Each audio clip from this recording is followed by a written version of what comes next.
నీవు నీ ఆలోచన చేత నన్ను నడిపించదు. తర్వాత మహిమలో అంటే మహిమలో చేరాలంటే మన సొంత ఆలోచన ఉండకూడదు అంతే. ఇంకా ఏవో ఎందుకు దాన్ని కొట్టుకొని బుర్రబద్దలు కొట్టుకొని విమర్శించుకొని లాజిక్లు 100 పాయింట్లు రీజనింగ్లు క్రిటిసిజం ఇందుకు.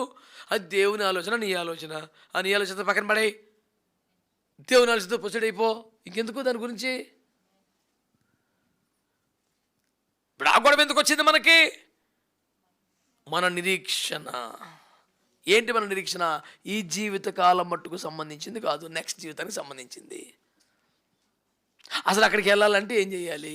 ఆలోచన చేత నడిపించబడితేనే మహిమలోకి వెళ్తాం. మన నిరీక్షణ మహిమను గురించింది కాబట్టి.